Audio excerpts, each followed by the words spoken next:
एक बार पहले मैं बोल देता हूँ कि यूट्यूब का नाम चेंज कर दूंगा।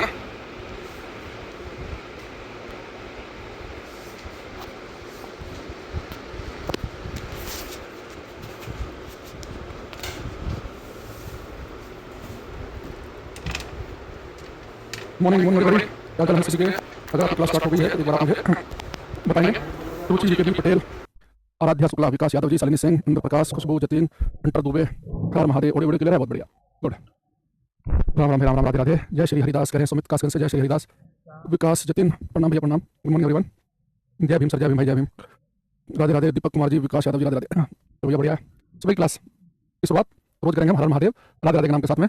तो जतिन, देव पांडे, निशांत जी, चलो शुरू करते हैं। तो कल की क्लास में हमने यूनिट्स एंड डायमेंशन स्टार्ट किया था, मात्रक और विमाएं। इसमें मैंने आपसे कहा था कि भाई फिजिकल क्वांटिटी भौतिक राशि होती है जिसकी एक न्यूमेरिकल वैल्यू हो, कोई नंबर हो, 10, 5, 12, 15 एक मात्रक हो। जैसे लंबाई, तो लंबाई है जैसे मान लो किसी चीज की 2 मीटर, तो एक वैल्यू भी है 2, न्यूमेरिकल वैल्यू भी है 2 और मात्रक क्या है उसका मीटर। उसके बाद मैंने आपसे कहा था कि हम क्लास में 7 फंडामेंटल फिजिकल क्वांटिटी मैंने आपको लिखाई थी, लंबाई, मास, समय, टेंपरेचर, करंट, पदार्थ की मात्रा और ये लुमिनस इंटेंसिटी। और बस मैंने कल आपको बताया था कि जब कभी भी आपको डायमेंशन लिखनी हो, जब कभी भी आपको विम में सूत्र लिखना हो, डायमेंशनल फॉर्मूला, तो ये 2 स्टेप का प्रोसेस है। आप सीधे डायमेंशनल फॉर्मूला ना कभी लिखेंगे और सीधा लिखना आसान भी नहीं है। हम सबसे पहले क्या करेंगे, यूनिट मात्रक लिखेंगे। तो जिसका भी मुझे डायमेंशनल फॉर्मूला चाहिए उसकी पहले मैं यूनिट मात्रक लिखूंगा। उस मात्रक में मीटर की जगह एल लगाना है, किलोग्राम की जगह एम, सेकंड की जगह टी, केल्विन की जगह के, थीटा, एम्पीयर की जगह आई या ए, मोल की जगह मोल और कैंडेला की जगह सीडी। तो यहाँ तक मैं आपको बता चुका हूँ। तो जो बच्चे कल की क्लास में आए होंगे, थोड़ा सा उन्होंने लास्ट में 15-20 मिनट में डिस्कस किया था, वो जो देख रहे हैं वो चीज़ समझ पाएंगे। ठीक है, सिंह सोन जी, जय जगन्नाथ, जय जगन्नाथ, वीरू, सचान, सुजीत, धर्मेंद्र, शालिनी। ठीक है, आपका मिनट बाजी बंद। अब आते हैं काम की बात पे। अब मैं कुछ आपके सामने पहले कुछ डायमेंशनल फॉर्मूले में लिखूंगा, पहले आप देखते रहेंगे और फिर धीरे धीरे जब हम समझने लगेंगे चीज़ों को फिर मैं आपसे लिखूंगा। ठीक है, तो सबसे पहले हम बहुत ही सिंपल भाषा में बात करें, डायमेंशनल फॉर्मूला लिख रहा हूं मैं, डिस्टेंस दूरी का, डिस्प्लेसमेंट विस्थापन का, एक लिखूंगा मैं भी स्पीड चाल, वेलोसिटी वेग, एक्सेलरेशन, त्वरण। टुडे मैंने बहुत ही सिंपल सिंपल कुछ फिजिकल क्वांटिटी भौतिक राशियां आपके सामने लिखी, दूरी, विस्थापन, चाल, वेग और त्वरण, distance, displacement, speed, velocity, acceleration. फिर मैं इनका डायमेंशनल फॉर्मूला लिखो। हालांकि इनसे किसी का पूछने की संभावना कम है, ये तो हमारा बेस है ना। इनमें से अगर पूछ ले एक आध बार एक्सेलरेशन की वैल्यू पूछ रखी होगी तो पूछ रखी होगी, या स्पीड, वेलोसिटी की किसी एग्जाम में आगे तो आगे, वरना संभावना तो कम ही है। पर ये बिल्कुल जीरो है, जीरो से स्टार्ट करेंगे।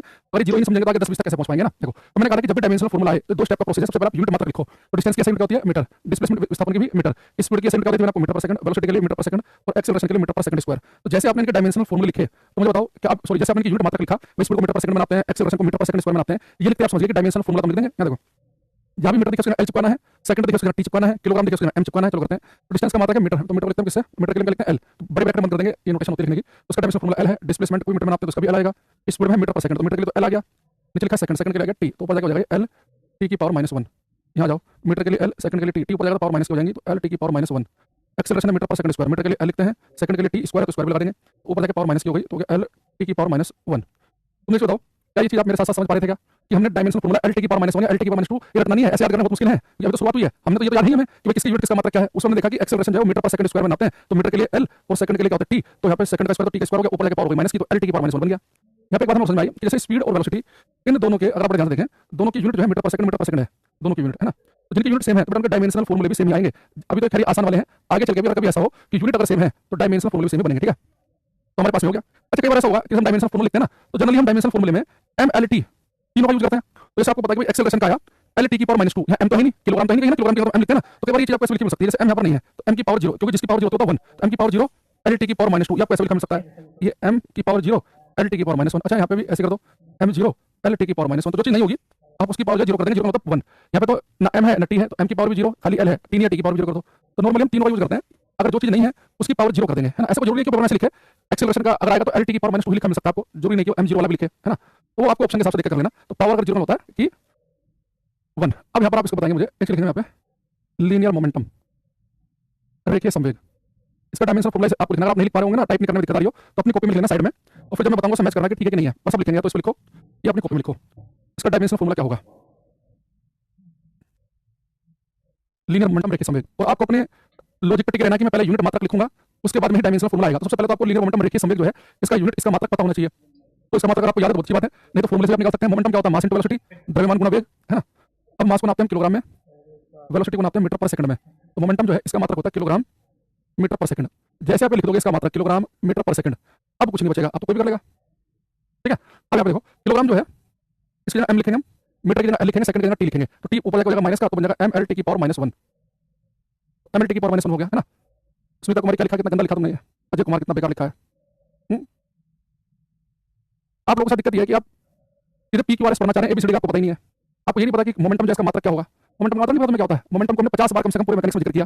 मोमेंटम होता है मास इनटू वेलोसिटी, द्रव्यमान गुणा वेग। तो मास को नापते हैं किलोग्राम में और वेग वेलोसिटी को नापते हैं मीटर पर सेकंड में। और उसके अलावा मैंने कुछ नहीं काम यहाँ पे किलोग्राम लिखे, उसके एम लिखते हैं, मीटर की जगह एल, सेकंड की जगह टी। इतना नहीं कर पाते तो बेइज्जती वाली बात है, ठीक है। विकास में कम सुनता है भाई, जब कहा कि बड़े ब्रैकेट में लिखने की नोटेशन ये है, छोटा नहीं लिखेगा, बीच वाला नहीं लिखेगा, तुम्हें तो बताया जाए और कोशिश करो क्वेश्चन करने की। ये छोटे ब्रैकेट बड़े ब्रैकेट ध्यान दो, जो डायमेंशन निकालनी है उसको ध्यान दो, छोटा नहीं लिखेंगे, बड़ा नहीं लिखेंगे। और तुम लोग यार इतना तो बताया मैंने कि पूरे उसमें कुछ नहीं करना डायमेंशन फॉर्मूले में, जहां मीटर है उसकी जगह एल लिखना है यूनिट में, है ना, किलोग्राम की जगह एम लिखना है, सेकंड की जगह टी लिखना है, आपसे इतना रिप्लेस नहीं हो पा रहा है। और अभी तुमने शुरुआत में किया डायमेंशन फॉर्मूले ढंग से, जैसे अच्छा आएंगे आगे तुम्हारे बात भूल जाएंगे। समस्या सारी पता क्या है, तुम लोग मोबाइल चला के बैठ जाते हो, तुम्हें मेहनत करने की ना इच्छा है ना तुम्हारे अंदर दम है, बस मोबाइल चला के बैठा है, ये पिक्चर बता रहा था, ये लिखना है, लिखना है, तो साथ साथ कॉपी पे लिखा होगा, वो तो कर पाएगा। जो सोच रहा है मजाक चल रहा है, क्लास में मोबाइल चला के बैठ गया, वो फिर वैसे शकल देखेगा, घर लोगी होना जो कुछ नहीं उससे अलग बात है। अब एक बहुत इंपॉर्टेंट, अगर डायमेंशन फॉर्मूला लिखेंगे फोर्स का, बल का। अरे जब कभी हमें डायमेंशनल फॉर्मूला लिखना है, जब कभी भी हमें विमेय सूत्र लिखना है, तो मैंने कहा कि सबसे पहले हम यूनिट मात्रक लिखेंगे, ऐसा यूनिट। तो फोर्स की ऐसा यूनिट क्या होती है, न्यूटन।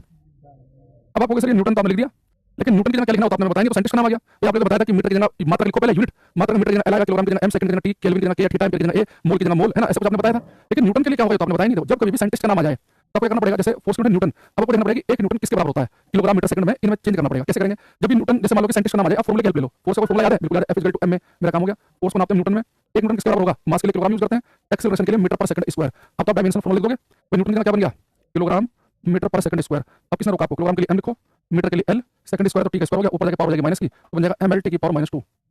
बस बेटा याद कर लेंगे सब बच्चे।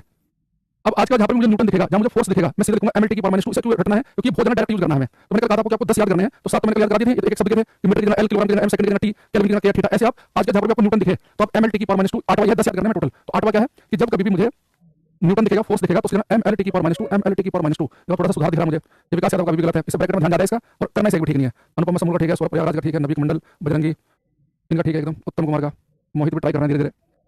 तो याद करो भाई, फोर्स को नापते न्यूटन में, न्यूटन देखते ही ml t की पावर -2, ml t की पावर -2, एक 8वां याद कर दिया, ठीक है। अब अगले आपको करना है, कौन सा नंबर था, अब आते हैं 8 पे, महा इंपोर्टेंट, पेपर में बहुत रिपीट होता है ये, universal gravitational, universal gravitational constant, सार्वत्रिक गुरुत्वाकर्षण नियतांक,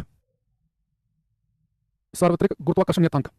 ये भाई इसका डायमेंशन फॉर्मूला बहुत बड़ा पेपर में फेवरेट है, बोर्ड के एग्जाम का भी और रेलवे वगैरह का भी, एनडीए हो, रेलवे हो, सीडीएस हो, 12th का पेपर हो। यूनिवर्सल ग्रेविटेशन कांस्टेंट का डायमेंशनल फॉर्मूला लिखना है, ठीक है। तो universal gravitation constant capital G, इसका वैल्यू भी याद है 6.67 गुणा 10 की पावर -11।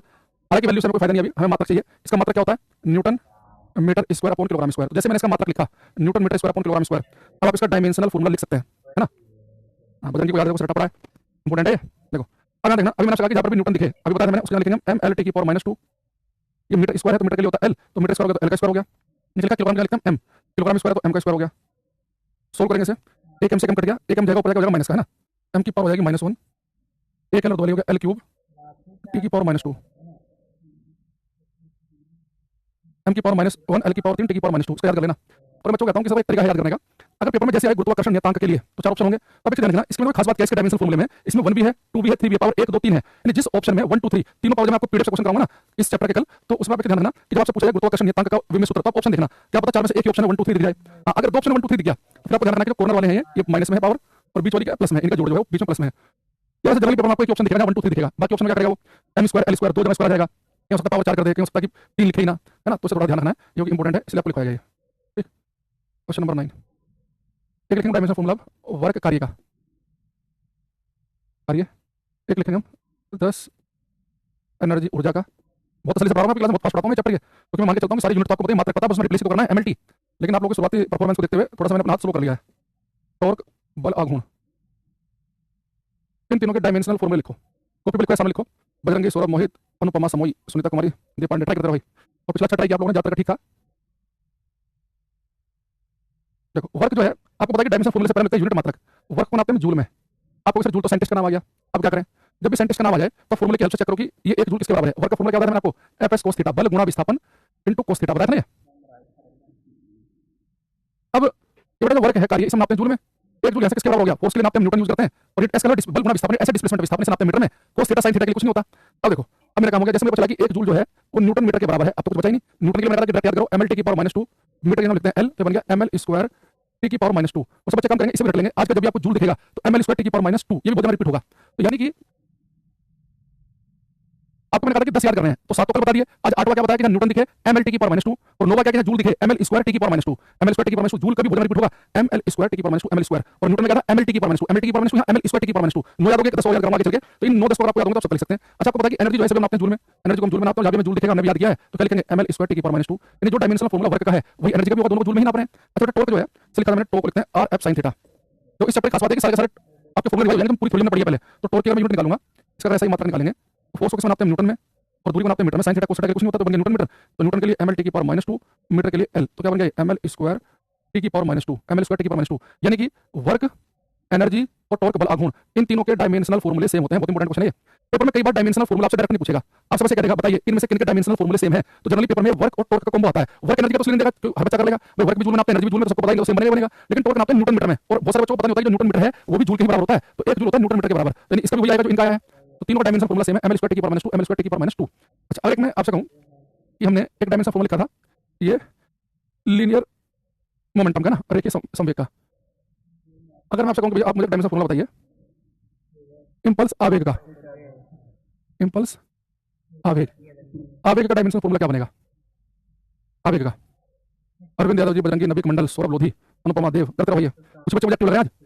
देखो, इंपल्स जो है, आवेग जो है, इसका मात्रा याद करो, इंपल्स को हम नापते हैं, इंपल्स होता है force into time, Newton into second में, न्यूटन इनटू सेकंड। तो न्यूटन के लिए मैंने आपसे कहा था न्यूटन इनटू सेकंड है, तो न्यूटन के लिए हमने याद किया था ml टी की पावर -2, सेकंड को लिखते हैं टी से, तो बन गया ml टी की पावर -1। तो मैंने इसे लिखा है, आप यहां पर देखेंगे इंपल्स जो है आवेग, इसका डायमेंशन फॉर्मूला है ml टी की पावर -1, इसका भी क्या है मोमेंटम, संवेग का भी क्या है ml टी की पावर -1, यानी कि मोमेंटम और ये इंपल्स 6 डैश लिख लो, इन दोनों का सेम है, आवेग और संवेग दोनों का डायमेंशनल फॉर्मूला सेम है। जो संवेग का है ml टी की पावर -1 वही आवेग का है ml टी की पावर -1। तो momentum, linear momentum and impulse both have same dimensional formula.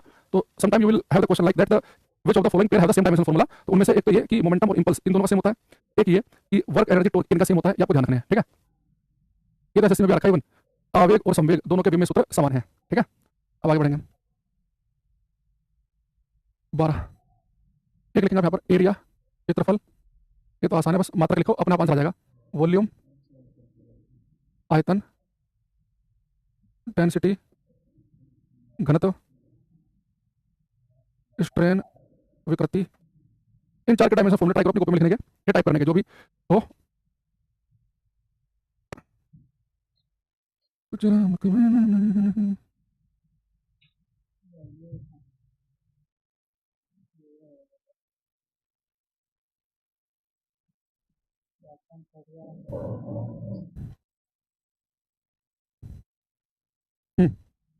देखो, एरिया, वॉल्यूम, डेंसिटी, स्ट्रेन इनका मुझे लिखना है। तो डायमेंशन फॉर्मूला को लिखते हैं, पहले मैं यूनिट मात्रा पता होनी चाहिए। एरिया का सबको पता है, एरिया क्या होता है लंबाई गुना चौड़ाई, मीटर स्क्वायर में नापते हैं एरिया को, एरिया होता है मीटर स्क्वायर, तो क्या बन गया एल का स्क्वायर, है ना। वॉल्यूम, आयतन का लंबाई गुना चौड़ाई गुना ऊंचाई, ये मीटर क्यूब में नापते हैं, वो बन गया एल क्यूब। डेंसिटी का मात्रा पता है सभी को, डेंसिटी को नापते हैं किलोग्राम पर मीटर क्यूब में, डेंसिटी होता है किलोग्राम पर मीटर क्यूब। ये डेंसिटी का फॉर्मूला है ना, डेंसिटी होती है मास अपन वॉल्यूम, द्रव्यमान बटे आयतन। तो घनत्व क्या होता है, द्रव्यमान बटे आयतन, मास अपन वॉल्यूम, मास नापते हैं किलोग्राम में और वॉल्यूम नापते हैं मीटर क्यूब में, ठीक है। यहाँ से निकाल लेंगे किलोग्राम के लिए एम, यानी सारा मीटर क्या आपको यूनिट पता है कि नहीं, मीटर क्यूब के लिए एल क्यूब हो जाएगा एम एल की पावर -3। अब आते हैं स्ट्रेन विकृति पे, देखो स्ट्रेन है जो विकृति है, ये यूनिट लेस क्वांटिटी है, मात्राहीन, इसकी कोई यूनिट नहीं होती, मात्राहीन। देखो मात्राहीन क्यों है, ये स्ट्रेन विकृति है क्या, क्या देखना। अगर मैं आपसे कहूं कि भाई मेरे पास में एक वायर है, एक तार है, और इस तार की जो लंबाई है ये थोड़ी सी मान लो कि तार को खींच दिया, तो वजन लटकाया इस पर, खींच गया तार, और खींचने के बाद वजन से इसकी लंबाई हो गई एल डैश। भाई तार की लंबाई ओरिजिनली एल थी, थोड़ा वजन लटका दिया तो उसमें थोड़ा खींच गई, लंबाई बढ़ गई एल डैश। तो लंबाई में जो चेंज आया, परिवर्तन आया, वो क्या है, फाइनल में से इनिशियल घटा दो, फाइनल लंबाई कितनी एल डैश शुरुआत की थी एल, तो लंबाई में चेंज आया। तो विकृति क्या होती है, विकृति होती है कि कितना चेंज आया बट ओरिजिनल क्या है, ये लंबाई में विकृति आ गई, चेंज अपॉन ओरिजिनल। जैसे आपके पास एक तार 1 मीटर का था, खींच हो गया 1.5 मीटर का, तो चेंज कितना आया, आधे मीटर का, और ओरिजिनल कितना था 1 मीटर था। अगर आपको ऐसे विकृति निकालनी हो वॉल्यूम में, आयतन में, तो आप क्या करेंगे, वॉल्यूम में कितना चेंज आया बटे ओरिजिनल वॉल्यूम, आपको विकृति निकालनी है, स्ट्रेन निकालना एरिया में, एरिया में कितना चेंज आया बटे ओरिजिनल एरिया। तो सिंपल याद रखना, विकृति होती है चेंज बटे ओरिजिनल, तो जिसमें चेंज आया उसके लिए लंबाई में चेंज कर देखा, तो लंबाई में चेंज बटे ओरिजिनल लंबाई। अब मुझे बताओ लंबाई अगर आप नाप रहे हैं मीटर में, तो लंबाई में चेंज तो मीटर में नापोगे, तो मीटर से मीटर कट जाएगा, इसकी कोई यूनिट बनेगी नहीं। अगर उसकी कोई यूनिट ही नहीं है तो उसकी डायमेंशन भी नहीं बन सकती। तो डायमेंशन कैसे बनती है कि मीटर लिखा हो, यूनिट लिखो, पहले यूनिट में मीटर है तो एल लगा दो, किलोग्राम है तो एम लगा दो, जब यूनिट ही नहीं है तो किसके क्या चिपकाओगे। यानी यूनिट लेस क्वांटिटी होती है, जो यूनिट लेस क्वांटिटी होती है, जो मात्राहीन राशियां होती हैं वो विमाहीन भी होती हैं, डायमेंशन लेस भी होती हैं, डायमेंशन लेस विमाहीन। जो मात्राहीन है वो विमाहीन राशि भी होती है, डायमेंशन लेस, ठीक है। तो जो यूनिट लेस है वो डायमेंशन लेस भी बनेगी, ठीक है। तो स्ट्रेन जो विकृति है इसकी कोई डायमेंशन यूनिट नहीं होती, इंपॉर्टेंट है, पेपर आता है कि नहीं, कौन मात्राहीन याद रखना, जिसकी यूनिट नहीं है, जिसकी यूनिट नहीं है 100% उसकी डायमेंशन नहीं हो सकती। जब यूनिट नहीं है तो डायमेंशन कहां से होगी। लेकिन आगे चल के आपको एक आध ऐसी चीज दिखाऊंगा जहां पर यूनिट तो होगी पर डायमेंशन नहीं होगी, उसकी यूनिट है पर डायमेंशन नहीं आएगी। लेकिन अगर यूनिट है ही नहीं, जो यूनिट लेस है वो तो डायमेंशन लेस होगा ही होगा, पर कई बार हो सकता है कि यूनिट होते हुए भी डायमेंशन लेस हो जाए। तो यूनिट एक सेकंड में कोई साइड अगर मात्राहीन है तो विमाहीन होगा ही होगा, अगर मात्राहीन तो विमाहीन होगा ही होगा, लेकिन मात्रा होते हुए भी रेयर केस में विमाहीन हो सकता है, ठीक है। तो यूनिटलेस तो डायमेंशनलेस हो गई। अब आते हैं क्वेश्चन नंबर एक, के पेपर में आता है प्रेशर दाब, एक लिखेंगे हम स्ट्रेस प्रतिबल, एक लिखेंगे हम Young modulus, Young's modulus, Young प्रत्यास्थता गुणांक, यंग प्रत्यास्थता गुणांक। देखो प्रेशर की तो आप ट्राई कर सकते हैं। देखो जो प्रेशर होता है दाब, प्रेशर को नापते हैं पास्कल में, लेकिन पास्कल एक साइंटिस्ट का नाम है। जब भी साइंटिस्ट का नाम आ जाएगा तो फॉर्मूले की हेल्प लेनी पड़ेगी हमें। तो प्रेशर जो है इसका फॉर्मूला आपको पता है, प्रेशर होता है फोर्स अपॉन एरिया, बल बटे क्षेत्रफल, है ना। बस मेरा काम हो गया। फोर्स को नापते हैं मीटर, सॉरी फोर्स को नापते हैं न्यूटन में, एरिया को नापते हैं मीटर स्क्वायर में। तो फोर्स के लिए न्यूटन, एरिया के लिए होता है मीटर स्क्वायर, ठीक है। तो देखो अब न्यूटन के लिए आपको पता क्या होता है, एम एल टी की पावर -2, एरिया के होगा मीटर स्क्वायर के जगह एल स्क्वायर आ जाएगा। यहाँ से कट गया, एक एल से एक एल कट गया, एक एल ऊपर जाएगा माइनस का, तो हो गया एम एल की पावर -1 टी की power -2, M L raised to the power -1 T की पावर -2, ठीक है। तो प्रेशर जो है पास्कल का डायमेंशन फॉर्मूला बना एम एल की पावर -1 टी की पावर -2। देखो बड़ा जो स्ट्रेस है प्रतिबल, अब देखो क्या होता है, ये स्ट्रेस प्रतिबल भी फोर्स अपॉन एरिया बल बटे क्षेत्रफल ही है। लेकिन यहाँ पे कौन सा वाला बल होता है, जैसे मैं आपसे कहूँ कि मेरे पास में एक स्प्रिंग है, आपने एक वजन लटका दिया तो स्प्रिंग खिंच गया, या ऐसा पूरा स्प्रिंग आपने लिया, स्प्रिंग को आपने खींच दिया, यहाँ तो देखिए पाएंगे, समझ रहे स्प्रिंग खींच दिया। लेकिन जैसे आप स्प्रिंग को छोड़ते हो, स्प्रिंग वापस अपनी उसी शेप में आने की कोशिश करता है, यानी कि एक ऐसा फोर्स होता है जो स्प्रिंग को उसी शेप में लाने की कोशिश कर रहा होता है, उसको कहते हैं रिस्टोरिंग फोर्स, प्रत्यानयन बल। यानी रिस्टोरिंग फोर्स होता है जो रिस्टोर करे वस्तु को उसी शेप में लेकर आए। आपने रबड़ की बॉल को दबा रखा है, जैसे आप छोड़ते हो ये वापस क्यों आ जा रही है उसी शेप में, क्योंकि रिस्टोरिंग फोर्स है जो प्रत्यानयन बल है, जो रिस्टोर करना चाह रहा है उसकी वजह से। तो यानी कि जो स्ट्रेस होता है ये क्या होता है, restoring force upon area, restoring force upon area, ये होता है हमारे पास में प्रत्यानयन बल, जो रिस्टोर करे वस्तु को उसी शेप में लेकर आए, प्रत्यानयन बल बटे क्षेत्रफल। अब बल तो कोई सा भी हो सकता है, न्यूटन में ही नापेंगे, और एरिया को नापेंगे मीटर स्क्वायर में। तो यानी कि प्रेशर जो है पास्कल में नापते हैं, वो भी एक पास्कल किसके बराबर होता है, न्यूटन पर मीटर स्क्वायर के, और इसे स्ट्रेस को भी किसमें नापते हैं, न्यूटन पर मीटर स्क्वायर में। तो जब सोल्व करेंगे तो इसकी डायमेंशन भी बन जाएगी एम एल की पावर -1 टी की पावर -2। यानी कि प्रेशर और स्ट्रेस, दाब और प्रतिबल दोनों का डायमेंशनल फॉर्मूला सेम है। ये भी क्या है, बल बटे क्षेत्रफल, ये भी है बल बटे क्षेत्रफल। लेकिन बाय डेफिनेशन यहाँ पे कौन सा बल होता है स्ट्रेस में, वो बल जो वस्तु को रिस्टोर करे उसी शेप पर लेकर आने की कोशिश करे, ठीक है। अच्छा तीसरी चीज, ये जो यंग मॉडुलस से लिखता हूं भाई से, ठीक है। अब हमने क्या किया, यंग मॉडुलस होता है एक रेशियो होता है स्ट्रेस अपॉन स्ट्रेन, प्रतिबल बटे विकृति का, प्रतिबल बटे विकृति। अब हमने पीछे पढ़ा कि जो स्ट्रेन है विकृति, ये तो डायमेंशनलेस है, इसकी कोई डायमेंशन होती नहीं है। अब इसकी कोई डायमेंशन नहीं है ना, जैसे कोई डायमेंशनलेस होती है ना, ऐसे लिखते हैं हम m0 l0 t0, कुछ भी नहीं है इसमें, तो तीनों की पावर 0 लगा दो। अब देखो इसकी तो कोई डायमेंशन है नहीं, लेकिन स्ट्रेस की डायमेंशन होगी, वही होगी यंग मॉडुलस की भी, तो इसकी डायमेंशन भी हो जाएगी m l की पावर -1 t की पावर -2। यानी कि दाब, प्रतिबल और यंग मॉडुलस, बेटा अच्छे एग्जाम में ये सब बहुत क्वेश्चन आ रखे हैं पेपर में। अगर अच्छा क्वेश्चन बनाता है तो पेपर में ये आता है कि किनका डायमेंशन फॉर्मूला सेम है, केवल लिखा स्ट्रेस यंग मॉडुलस का, केवल लिखा प्रेशर स्ट्रेस का, केवल लिखा प्रेशर यंग मॉडुलस का। इन तीनों के डायमेंशनल फॉर्मूले सेम है, और डायमेंशन फॉर्मूला क्या है, m l की पावर -1 t की पावर -2 से याद कर लेना, ठीक है। तीनों के सेम है।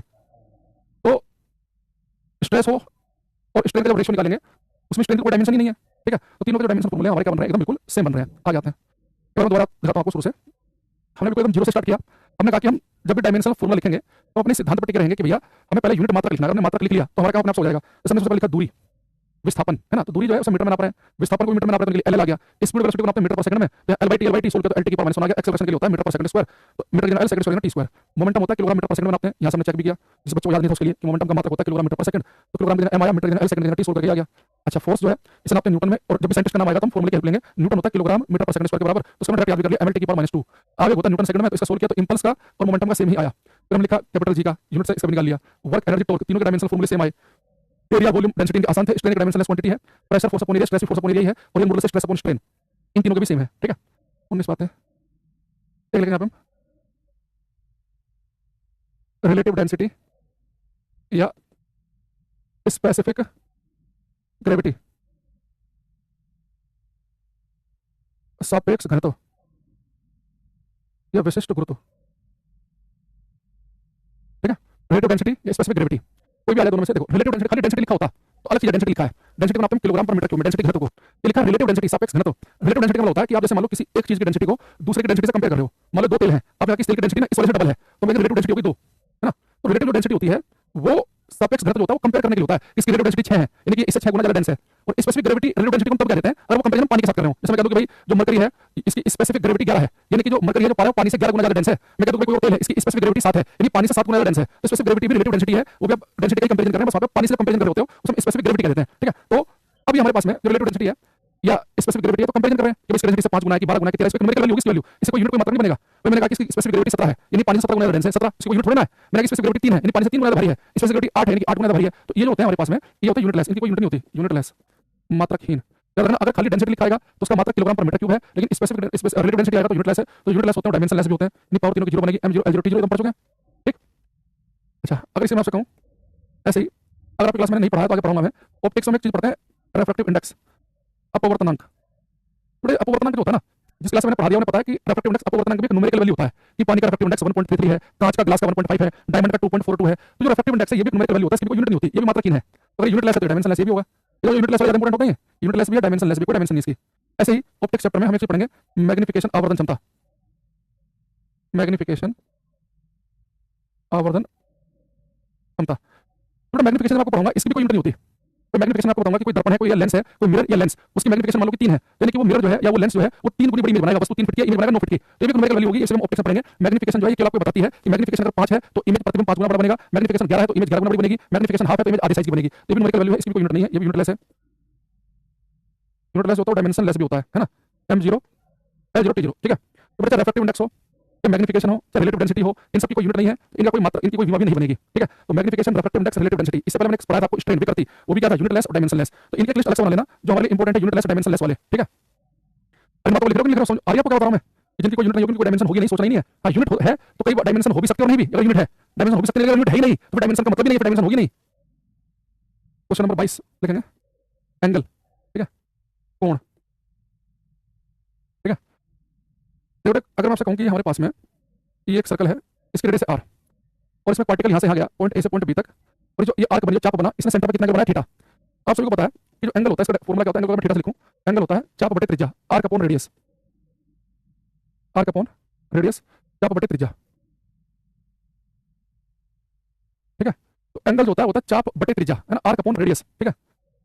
तो अगर मैं एंगल की यूनिट देखें तो एंगल की आप सभी को पता है कि इसकी यूनिट क्या होती है, रेडियन।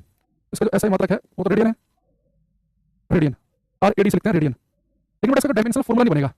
जैसे आप जब एंगल निकालेंगे तो मैंने कहा कि एंगल होता है आर्क अपॉन रेडियस, तो आर्क मान लो कि लंबाई l है, रेडियस है r, आर्क अपॉन रेडियस। तो जो आर्क से मीटर तो नापोगे ना कि भाई ये 2 मीटर का जो चाप है या 4 मीटर का जो चाप है कितना एंगल बना रहा है, तो इसे नापेंगे मीटर, मीटर के लिए तो l हो गया, रेडियस मीटर में नापते हैं उसके लिए भी l आ गया, तो उसका कोई डायमेंशन नहीं बनेगी इसकी। तो ये यानी कि ऐसा है, एंगल की इसका यूनिट तो है लेकिन डायमेंशन नहीं है। अभी तक क्या होता है कि जिनकी यूनिट नहीं है उनकी डायमेंशन होगी नहीं, यूनिट नहीं तो डायमेंशन भी नहीं है, यूनिट नहीं तो डायमेंशन भी नहीं है, लेकिन यूनिट है रेडियन। लेकिन रिफ्रैक्टिव इंडेक्स का वैल्यू कैसे निकालते हैं, जब ऑप्टिक्स पढ़ोगे तब देख लेना कैसे निकालते हैं। ये रेडियन है, ये डायमेंशनलेस है, विमाहीन, ठीक है। एक तरीका होता है रिफ्रैक्टिव इंडेक्स के निकालने के। अगर आपने 10th क्लास में पानी का रिफ्रैक्टिव इंडेक्स निकालने का एक एक्सपेरिमेंट भी होता है, लेंस मेकर फॉर्मूला होता है, उससे निकाल सकते हैं। रिफ्रैक्टिव इंडेक्स, लाइट की स्पीड हवा में कितनी है बटे लाइट की स्पीड मीडियम में कितनी है, उस फॉर्मूले से निकालते हैं, बहुत तरीके हैं। आपको केवल रिफ्रैक्टिव इंडेक्स की वैल्यू याद रखनी होती है 5-7 की, है ना।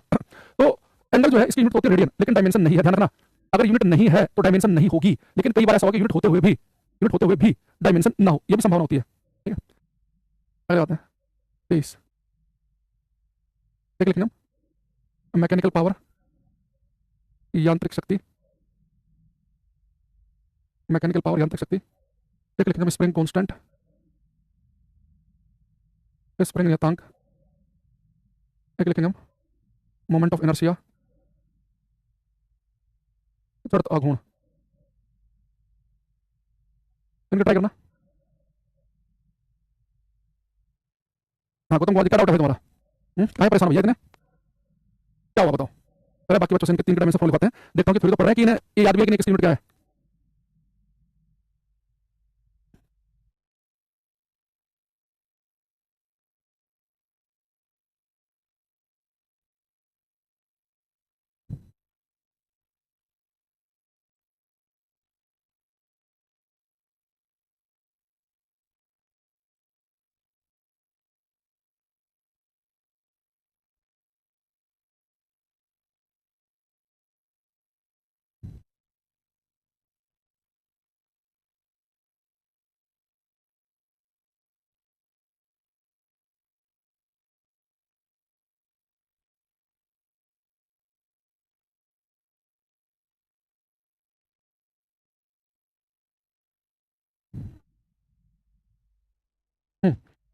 देखो इसलिए लिखा है मैकेनिकल पावर, तो पावर का आपको पता है कि सुनाते हैं वाट में, वाट। ये साइंटिस्ट का नाम तो क्या करेंगे, फॉर्मूला करेंगे, पावर क्या होती है, कार्य करने की दर, रेट ऑफ वर्क डन। ये पढ़ा है वर्क और एनर्जी चैप्टर में। तो पावर होता है कार्य बटे समय, वर्क अपॉन टाइम। तो वर्क के लिए मैंने क्या रख लेना, ml स्क्वायर टी की पावर -2, टाइम को नापते सेकंड के जगह टी, तो बन जाएगा ml स्क्वायर टी की पावर -3, ml स्क्वायर टी की पावर -3 बनेगा इसका पावर का।